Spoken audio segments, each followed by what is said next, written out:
नमस्कार दोस्तों, मैं सिद्धार्थ प्रजापति आपका अपने YouTube चैनल बीएस कंपटीशन में स्वागत करता हूं। दोस्तों, जैसा कि आप लोग को पता हो कि हमने जनरल साइंस में सीरीज स्टार्ट की हुई थी, जिसमें मैंने आपको प्रकाश का परावर्तन और दूसरी घटना मैंने आपको पढ़ाना स्टार्ट किया था प्रकाश का अपवर्तन।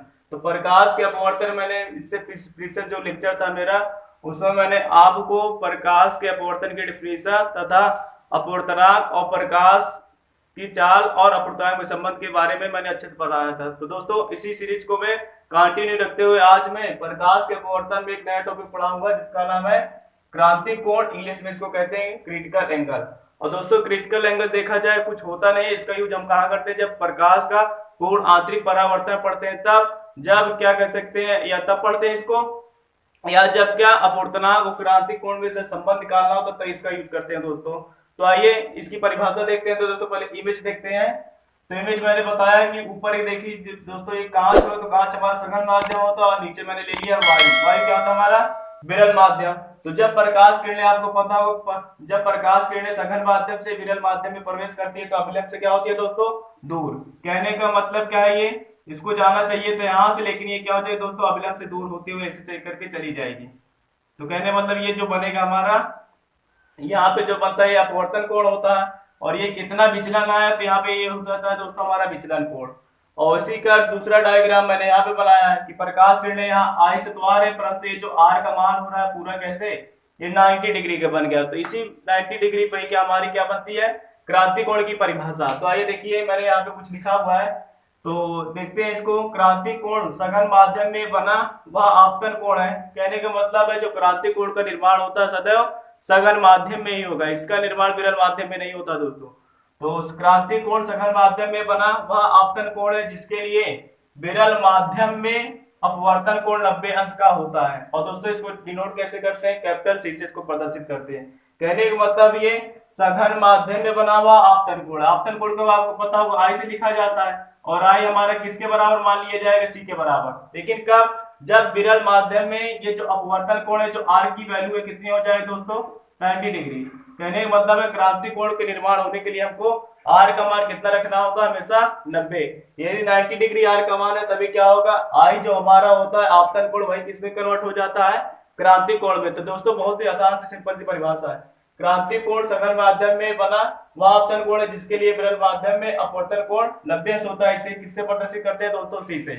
कहने का मतलब यही है कि जब आर की वैल्यू 90 हो जाएगी दोस्तों, वही एक नया नाम दे देंगे हम आपतन कोण को, क्रांति कोण का नाम दे दिया जाता है दोस्तों। तो मैं आशा करता हूँ ये डिफिनेशन आपको समझ में आई। आइए इसमें हम अगला टॉपिक सीखते हैं, पर क्रांति कोण तथा अपवर्तनांक में संबंध क्या होता है, और क्रांति कोण तथा प्रकाश की चाल में संबंध क्या होता है। आइए दोस्तों, अब हम इसमें हम समझते हैं क्रांति कोण तथा अपवर्तनांक में संबंध। तो दोस्तों, मैंने इससे प्रीवियस वाले लेक्चर में आपको अपवर्तनांक के बारे में बताया है कि अपवर्तनांक जो होता है किसी माध्यम का वह गुण होता है जिसमें हम यह पता करते हैं कि उस माध्यम में प्रकाश की चाल कितनी तेज अथवा कम है। तो दोस्तों, क्या कहा जाए तो जो अपवर्तनांक का संबंध होता है किससे? प्रकाश की चाल से संबंध होता है। तो आइए इस प्रकाश की चाल का संबंध, या कहते हैं अपवर्तनांक का संबंध, किसके साथ निकालना है? क्रांति कोण के साथ निकालना है। तो मैंने डायग्राम बना दिया दोस्तों। ऊपर मेरा क्या सघन माध्यम है, नीचे क्या है? विरल माध्यम। तो आपको पता हो प्रकाश में जब सघन माध्यम से विरल माध्यम में प्रवेश करती है तो अभिलंब से क्या हो जाती है दोस्तों? दूर हट जाती है। तो क्वेश्चन डायरेक्टली पूछा भी जाता है, बाकी आप लोग को मैंने आपको दोनों इसके रूल बताए भी हैं, ठीक। तो आइए इसी पे क्या होता है, इसको डेरिवेशन को हम सिद्ध करते हैं कि क्या लिखेंगे? प्रकाश किरण क्या सघन माध्यम से अगर विरल माध्यम में प्रवेश कर रहे हैं तो कांच को दोस्तों जी से लिखा जाता है, और वायु को ए से लिखा जाता है। एयर होता है ग्लास और क्या? एयर। तो क्या लिखेंगे हम? कांच के सापेक्ष क्या लिखेंगे दोस्तों?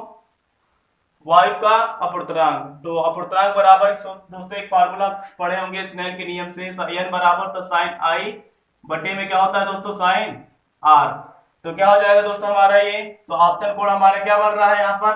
तो साइन आई हो जाएगा, और बटे में क्या हो जाएगा दोस्तों? Sine R. अब क्या करेंगे दोस्तों? क्रांति कोण की परिभाषा से, क्रांति कोण की परिभाषा से तो दोस्तों परिभाषा क्या है, आपने पढ़ा कि क्रांति कोण सघन माध्यम बना वह आपतन कोण होता है जिसके लिए विरल माध्यम में अपवर्तन कोण 90 अंश का होता है। कहने का मतलब ये I बराबर C कब होगा, जब R की वैल्यू दोस्तों कितनी हो जाएगी 90 डिग्री। अब इसी चीज को हम क्या करेंगे, इसे हम पुट करेंगे कि I के स्थान पे C रखेंगे, R के स्थान पे 90 रखेंगे। तो GN कहने का मतलब कांच के सापेक्ष वायु का अपवर्तनांक, तो ये क्या हो जाए साइन C और बटे में साइन 90। तो आपको पता हो साइन 90 की वैल्यू दोस्तों कितनी होती है 1, तो ये हो जाए साइन C बटे में क्या करते हैं 1 से भाग करेंगे और दोस्तों क्या हो जाएगा ये GN A बराबर, तो क्या हो जाएगा ये साइन C। ये हमारा क्या होता है क्रांति कोण तथा अपवर्तनांक के संबंध। लेकिन क्या है ये थोड़ा उल्टा दिख रहा है कि वायु विरल प्रकाश की चाल जो होती है किस माध्यम में अधिक होती है, तो आप बताएंगे जितना विरल माध्यम होगा उतनी ही प्रकाश की चाल क्या होगी अधिक, यानी जितने विरल माध्यम में प्रकाश की चाल क्या होती है अधिक होती है। तो मैं लिख सकता हूं इसको, जैसे मुझे लिखना होगा वायु के सापेक्ष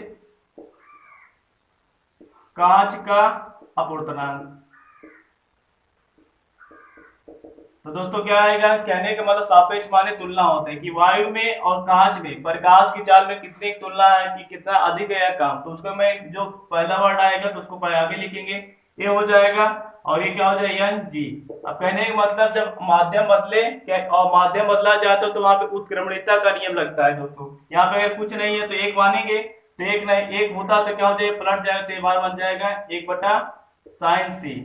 और साइन से क्या होता है दोस्तों क्रांति कोण होगा और एन जी क्या होगा वायु के सापेक्ष कांच का अपवर्तनांक। अब देखो कई सारे क्वेश्चन से बन जाते हैं, जैसे मैंने ले लिया इसमें ऊपर माध्यम में जल कर देता हूँ वाटर और नीचे कर देता हूँ मैं दोस्तों एयर। तो पूछेगा जल के सापेक्ष कांच का अपवर्तनांक क्या हो जाएगा या वायु के सापेक्ष जल का अपवर्तनांक कितना हो जाएगा, तो इसको लिख सकता हूँ मैं AN बराबर 1/sin C। तो दोस्तों देखा जाए इसमें अगर कॉम्पिटिटिव एग्जाम में देखा जाए तो कभी कभी न्यूमेरिकल पूछ लिया जाता है या तो डायरेक्ट इसका क्या फार्मूला पूछ लिया जाता है कि कहते हैं अपवर्तनांक तथा क्रांति कोण में संबंध। तो ये इस चीज को मैं टोटल क्या n के बराबर भी लिख सकता हूँ, स्मॉल n के बराबर n से क्या होता है हमारा अपवर्तनांक को डिनोट करते हैं, तो n बराबर हो जाएगा हमारे 1/sin C। या ऐसे लिख सकते हैं यदि हम माध्यम का अगर नाम दे दिया जाएगा तो माध्यम को हमको दर्शाना होगा कि प्रकाश किरण कहां से कहां जा रही है, तो यहाँ पे देखा जाएगा ANG, तो इसका मतलब वो प्रकाश की किरणें वायु से कांच में प्रवेश कर रही है। तो आपको डायरेक्ट ये फार्मूला याद रहना चाहिए। और अभी मैंने बताया कि जो क्रांति कोण का यूज होता है हम कहाँ करते हैं पूर्ण आंतरिक परावर्तन के लिए। और देखा जाए दोस्तों अगर आप प्रकाश पढ़ रहे हैं और पूर्ण आंतरिक परावर्तन, तो पूर्ण आंतरिक परावर्तन से देखा जाए कंपटीशन लेवल बहुत ज्यादा ही क्वेश्चन पूछे जाते हैं दोस्तों। तो आइए आप पूर्ण आंतरिक परावर्तन के बारे में हम अच्छे सीखते हैं। तो आइए दोस्तों आप इसमें हम नेक्स्ट टॉपिक सीखेंगे प्रकाश का पूर्ण आंतरिक परावर्तन, जिसे इंग्लिश में कहते हैं टोटल इंटरनल रिफ्लेक्शन या शॉर्टकट में कहेंगे TIR।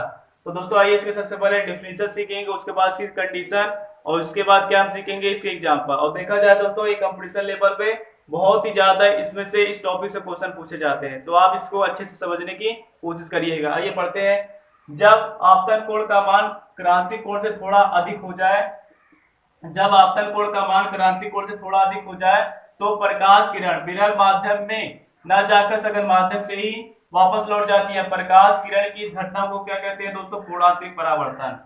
कहने का मतलब यही है कि जब आपतन कोण का मान क्रांति कोण से थोड़ा अधिक हो जाए तो प्रकाश की जो किरणें होगी वो विरल माध्यम में ना जाकर बल्कि सघन माध्यम से ही क्या वापस लौट जाएंगी। प्रकाश किरण की इस घटना को क्या कहेंगे हम दोस्तों प्रकाश का पूर्ण आंतरिक परावर्तन कहते हैं। कहने का मतलब जैसे मैं बना दूं ऊपर में ले लूं क्या सघन माध्यम और नीचे ले लूं मैं विरल माध्यम, तो जब क्या होगा I का मान C से थोड़ा जब अधिक हो जाएगा तो प्रकाश की किरणें क्या हो जाएगी दोस्तों सघन माध्यम से क्या वापस लौट जाएगी। कहने का मतलब क्या है प्रकाश मैंने बताया अपवर्तन के लिए दो माध्यम होना जरूरी है, लेकिन इस कंडीशन में क्या होगा ये पहले माध्यम में आएगी और पहले माध्यम से क्या वापस चली जाएगी। कहने का मतलब विरल माध्यम में प्रकाश की किरणें प्रवेश नहीं करेंगी, यही क्या होता है हमारा पूर्ण आंतरिक परावर्तन। और दोस्तों आइए इसकी शर्तें सीखते हैं। तो शर्त में पहली शर्त क्या है आपतन कोण का मान सदैव किससे क्रांति कोण से बड़ा होना चाहिए। कहने का मतलब लिखिए ना मैंने यहाँ पे लिखा कि थोड़ा अधिक हो जाए, कहने का मतलब है क्रांति कोण का मान विरल माध्यम में जो अपवर्तन कोण 90 अंश बनता है तब क्या इसका मतलब क्या आपतन कोण क्या I के C के बराबर हो जाता है। तो कहने का मतलब यही है कि आपतन कोण का मान C से हमेशा क्या होगा बड़ा। I अगर थोड़ा भी बड़ा हो जाए कहने का मतलब यदि आई सी का मान 45 है तो आई का मान कितना 46 होना चाहिए, 50 होना चाहिए, कि चाहे मतलब एक ही अंश बड़ा हो लेकिन हमेशा बड़ा होगा, तभी क्या होगा हमारा पूर्ण आंतरिक परावर्तन की घटना घटेगी। और दूसरी कंडीशन क्या है, प्रकाश जो है सघन माध्यम से सदैव विरल माध्यम की ओर ही जाना चाहिए। जब प्रकाश किरण विरल माध्यम से सघन माध्यम से विरल माध्यम प्रवेश करेगी तब हमारा क्या बनेगा दोस्तों, पूर्ण आंतरिक परावर्तन। आइए दोस्तों हम इसके क्या कुछ एग्जांपल सीखते हैं। एग्जांपल क्या होता है, इसके बहुत ज्यादा एग्जाम में पूछे जाते हैं। तो है दोस्तों हम पूर्ण आंतरिक परावर्तन संबंधित हम क्या है कुछ एग्जांपल देखते हैं। और ये एग्जांपल जो होंगे दोस्तों कई बार और देखने को हमको एग्जाम में मिले हुए हैं, और आप क्या करिएगा अच्छे से आप इसको याद कर लीजिएगा। तो आइए पहले एग्जांपल देखते हैं, रेगिस्तान में मारिचका या ठंडे प्रदेशों में मरीचिका। तो दोस्तों हम क्या इसको ऐसे भी जानते हैं, मृग मारिचका के नाम से भी इसको जाना जाता है। मृग माने क्या होता है दोस्तों, हिरन होता है। मारिचका माने अगर देखा जाएगा तो पानी का भ्रम, पानी का भ्रम। कहने मतलब जैसे आप अचानक कहीं रेगिस्तान में चले जाइए तो आपको अगर कहीं देखेंगे दूर से ऐसा लगेगा वहां पे क्या है, पानी है, और पानी जैसे उसके आप नजदीक पहुंचेंगे तो देखा जाए वहां पे कुछ होता नहीं है। तो कहने मतलब यही हिरन से ही नाम पड़ा कि जब हिरन मान लेते हैं कोई रेगिस्तान में है तो हिरन को क्या लगेगा वहां पे पानी है, कि चल के वहां पे पानी पी लेते, लेकिन जब हिरन उसके पास पहुंचती चली जाएगी तो क्या होगा, वो पानी वहां पे होगा ही नहीं। तो कहने मतलब ये ऐसी घटनाएं होती है। या आप कहीं क्या सड़क पे गए होंगे, जो डामर वाली हमारी सड़क होती है, तो कभी कभी जब दिन में जब अत्यधिक प्रकाश पड़ता है तो हमको दूर से ही लगता है कि सड़क पे ऐसा लग रहा है कि पानी गिरा हुआ है, लेकिन आप उसके नजदीक पहुंचते चले जाएंगे तो उस सड़क पे आपको कोई पानी वहां पे मिलेगा नहीं। तो वही होता हमारा पानी का भ्रम। कहने का मतलब मृग मारिचका। उसी प्रकार हमारे क्या ठंडे प्रदेशों में होता है कि जहां पे बर्फ जमी होगी, तो बर्फ की ओर जब देखा जाए जब प्रकाश उस पर पड़ेगा तो वहां पे क्या होगा, पानी जैसा क्या दृश्य हमको दिखेगा, लेकिन हम उसके नजदीक पहुंचते चले जाएंगे तो वहां पे हमको पानी की एक बूंद भी नहीं मिलेगी। तो आइए अब इसका दूसरा एग्जांपल समझते हैं, हीरे का चमकीला दिखाई देना। दोस्तों जो हीरा चमकता है हमको तो पूछा जाता है कि वो किस घटना के कारण क्या चमकता है, तो हम बताएंगे क्या पूर्ण आंतरिक परावर्तन के कारण वो हीरा हमको चमकीला दिखाई देता है। और ये जो हीरा मान लेते देखिए तो हीरे को उसी तरह तराशा जाता है कि जब हीरे में मान लेते हैं आकृति ऐसे होगी, खटकोण टाइप की होती है दोस्तों, तो जब हीरे में जब इसका इस तरह तराशा जाता है, सूर्य का प्रकाश जब इसमें पड़ेगा तो प्रकाश की किरणें जो होंगी इसी में क्या रह जाती है, मतलब एक दूसरे में टकरा कर इसी में क्या होता है, अत्यधिक प्रकाश को अवशोषित कर लेता है।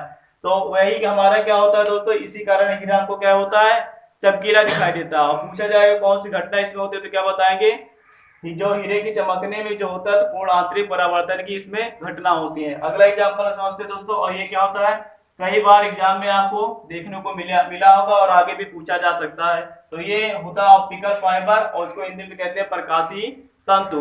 प्रकाशी तंतु पूछेगा दोस्तों प्रकाश की किस घटना पे आधारित, तो क्या बताएंगे, प्रकाश के पूर्ण आंतरिक परावर्तन पे आधारित होता है। और दोस्तों इसका यूज कहाँ करते हैं, हम क्या करते हैं, मतलब क्या कुछ सेकंडों में, कहने का मतलब एक स्थान से दूसरे स्थान तक सिग्नल भेजना या डाटा भेजना है तो हम किसका उपयोग करते हैं, ऑप्टिकल फाइबर का। जैसे मान लेते हैं इसमें मतलब कहने का मतलब ये डाटा क्या होता है, प्रकाश की चाल से प्रेषित किया जाता है, यानी इसमें डाटा जो होगा कुछ ही सेकंडों में क्या कई किलोमीटर की दूरी इसमें तय कर सकता है। जैसे मैंने आप कभी व्हाट्सएप किया हो गया तो देखिएगा, मान लीजिए मैं यहाँ से इंडिया से अगर व्हाट्सएप कर रहा हूँ अमेरिका, तो कुछ ही सेकंड लगता है यहाँ का डाटा वहां तक पहुंचने में। तो ये किस जरिए से होता है, तो देखा जाए दोस्तों हमारे जो नेटवर्क कुछ होते हैं कार्य करते हैं वो किस बेस पे बनाए जाते हैं, ऑप्टिकल फाइबर। या देखा जाए जो समुद्र के नीचे बिछाया जाता है जियो के जो हमारे नेटवर्क होगा तो उसमें क्या कुछ तार बिछाए गए हैं, तो ये जो तार बिछाए जाते हैं किस सिद्धांत से होते हैं, हमारे प्रकाशी तंतु में। इसलिए क्या होता है कुछ ही सेकंडों में एक स्थान से दूसरे स्थान तक हम क्या सिग्नल भेज सकते हैं, या एक स्थान से दूसरे स्थान तक कोई डाटा भेज सकते हैं। कहने का मतलब क्या, वैसे अगर हम भेजा जाता है जब ऑप्टिकल फाइबर का जब आविष्कार नहीं हुआ था तो हमको क्या किसी डाटा को भेजने बहुत टाइम लगता था, लेकिन जैसे आया तो कहते का मतलब हम कई टीबी या कई जीबी या टेराबाइट का डाटा क्या कर सकते हैं, कुछ ही सेकंडों में हम प्रकाशी तंतु की सहायता से भेज सकते हैं। तो दोस्तों बहुत ही ज्यादा इंपॉर्टेंट क्वेश्चन है, तो आप ध्यान दीजिएगा जो प्रकाशी तंतु किस घटना पे कार्य करता है तो आप बताएंगे पूर्ण आंतरिक परावर्तन पे। तो दोस्तों अगला इसमें देखा जाए जो है इंडोस्कोप। ये इंडोस्कोप क्या होता है दोस्तों, एक यंत्र का नाम होता है या कह सकते हैं एक मशीन होती है।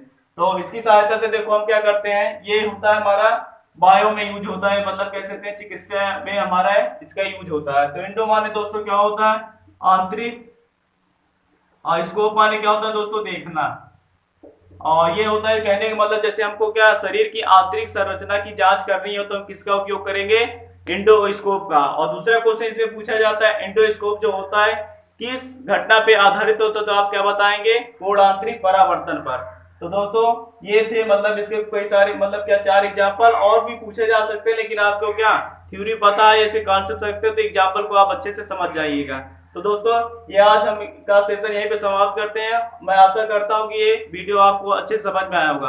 तो दोस्तों इसके अगले पार्ट में मैं आपको क्या करवाऊंगा, जैसे मैंने आज पढ़ाया प्रकाश का अपवर्तन पढ़ा चुका हूं दोस्तों, और प्रकाश के अपवर्तन तथा अपवर्तनांक में संबंध। उसके बाद मैंने क्रांति कोण के बारे में बताया, उसके बाद क्रांति कोण तथा अपवर्तनांक में संबंध, और लास्ट का टॉपिक था हमारा कोणांतरिक परावर्तन। तो इसके जो नेक्स्ट वीडियो आएगा दोस्तों, तो इन्हीं पांचों टॉपिक से रिलेटेड उसमें मैं कुछ क्वेश्चन करवाऊंगा जो क्या होगा रेलवे एग्जाम में बहुत ही महत्वपूर्ण होगा और क्या पूछे गए प्रश्न होंगे दोस्तों। तो आप लोगों से मैं यही कहना चाहता हूं कि जो इस चैनल पे क्या होंगे, नए होंगे, चैनल को सब्सक्राइब करके बेल आइकन को प्रेस कर देंगे ताकि इस तरह के साइंस के वीडियो आप तक टाइम टू टाइम पहुंचता रहे। तब तक के लिए दोस्तों वीडियो को शेयर करिए अपने दोस्तों तक। धन्यवाद।